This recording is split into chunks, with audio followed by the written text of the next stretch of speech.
Impor beras saat ini itu kebijakan yang serampangan, tanpa dasar, tanpa data, dan tanpa perhitungan.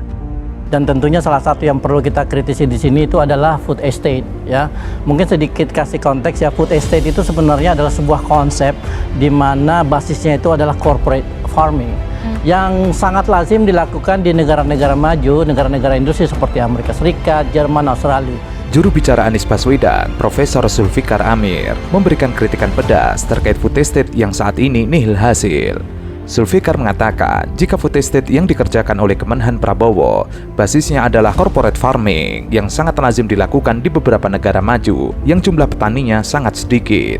Dan mereka melakukan itu kenapa? Karena jumlah petani di sana itu sangat sedikit akibat proses industrialisasi dan banyak orang yang beralih dari sektor tradisional ke sektor modern, sehingga corporate farming atau pertanian yang dilakukan oleh korporasi itu menjadi lazim dan menjadi tepat.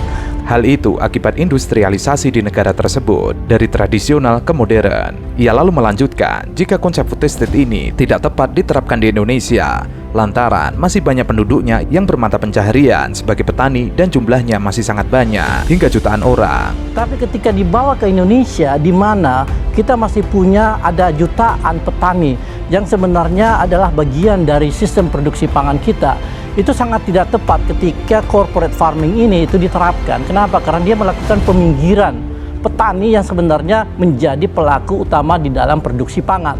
Karena itulah negara harus melibatkan mereka dalam produksi pangan, sehingga mereka berdaya secara ekonomi.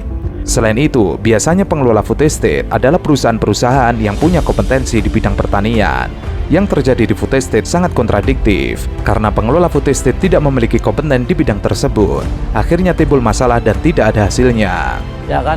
Lalu kemudian biasanya corporate farming itu dilakukan oleh perusahaan-perusahaan yang punya kompetensi di bidang pertanian, seperti misalnya Monsanto dulu sebelum diakuisisi sama Bayer, Cargill, John Deere dan sebagainya. Nah, apa yang dilakukan di food estate itu sangat kontradiktif. Kenapa? Karena food estate itu diberikan kepada perusahaan yang sama sekali tidak punya kompetensi dan akhirnya menghasilkan banyak masalah. Nah, ini yang kita mau perbaiki. Menurutnya, Anies Baswedan akan memberikan perubahan, yaitu kebalikan dari corporate farming, yaitu corporative farming, di mana petani itu berbasis kepada koperasi dan kelompok-kelompok tani yang ada di berbagai daerah di Indonesia. Mereka adalah pelaku produksi pangan. Nantinya dilakukan kontrak pertanian yang isinya kepastian hasil pertanian para petani akan dibeli oleh negara dengan harga yang wajar seperti yang pernah dilakukan oleh Anies Baswedan di Jakarta. Akhirnya, hidup petani di Indonesia akan lebih sejahtera. Di mana yang kita tawarkan itu adalah lawan dari corporate farming, yaitu cooperative farming, di mana pertanian itu berbasis pada koperasi dan kelompok-kelompok tani yang ada di berbagai wilayah Indonesia yang menjadi pelaku utama dalam produksi pangan.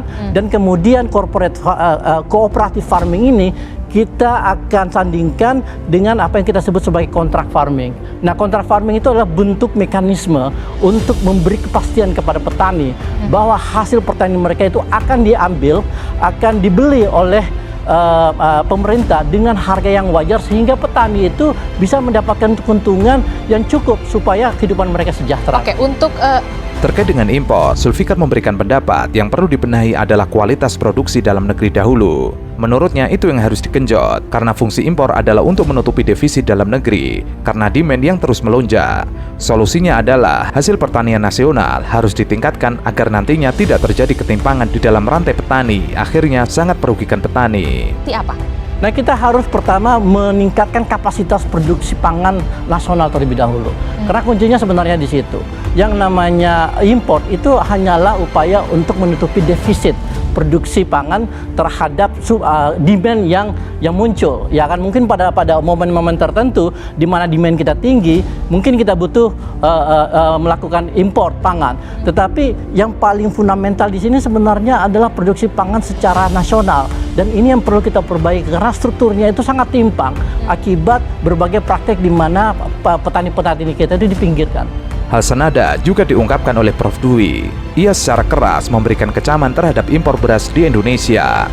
Menurutnya, impor saat ini kebijakan serampangan, tanpa data, tanpa dasar, dan tanpa perhitungan. Karena itu akan merugikan para petani. Ia mencontohkan impor di akhir tahun, di saat petani akan panen. Alasannya untuk menjaga kestabilan harga beras. Ini kebijakan sangat serampangan, tidak masuk di akal. Impor beras saat ini itu kebijakan yang serampangan, tanpa dasar, tanpa data, dan tanpa perhitungan. Mengapa alasan pernyataan keras tersebut saya keluarkan? Karena apa? Ini pasti menghantar sedulur-sedulur tani kami. Ini pasti akan menyakitkan sedulur-sedulur tani kami. Ketika harga beras mulai naik, di akhir tahun diputuskan impor 1,5 juta ton. Impor di akhir tahun itu sama sekali tidak masuk akal, kan? Apalagi digunakan untuk mengatasi harga beras di akhir tahun juga, gimana logikanya? Terkait dengan food estate, Tom Lembong menyebut pada aspek perencanaan dan penelitian food estate memang kurang matang.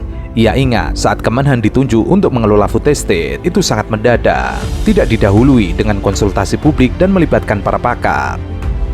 Saya cenderung setuju. Rasanya dari segi penelitian dan perencanaan itu kurang matang ya.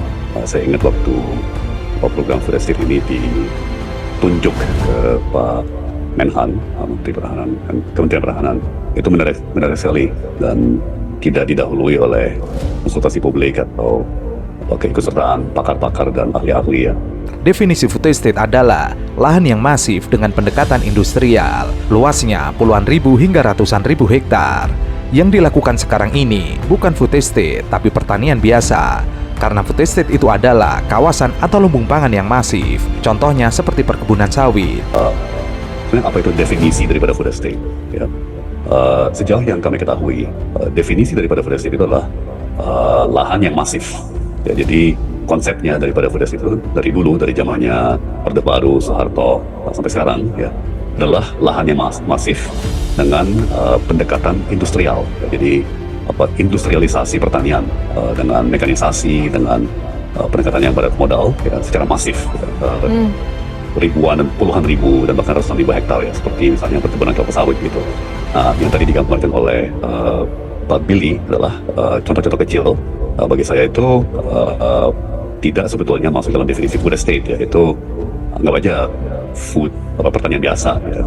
Tapi kalau yang disampaikan tadi hanya 1.000 hektar itu cuma pertanian biasa. Ia lalu membandingkan program food estate yang tidak ada hasilnya dengan keberpihakan kepada petani dengan menyediakan pupuk. Sejatinya, uang triliunan yang hangus di food estate akan lebih bermanfaat jika dijadikan untuk pengadaan pupuk buat petani.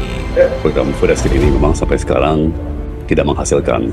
Ya, semua petani di seluruh daerah mengeluh mengenai harga pupuk, mengenai ketersediaan pupuk. Ya kan, jadi daripada kita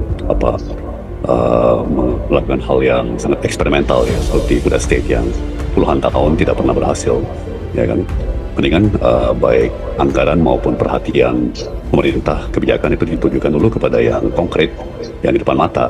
Pertama ya masalah pupuk bagi petani.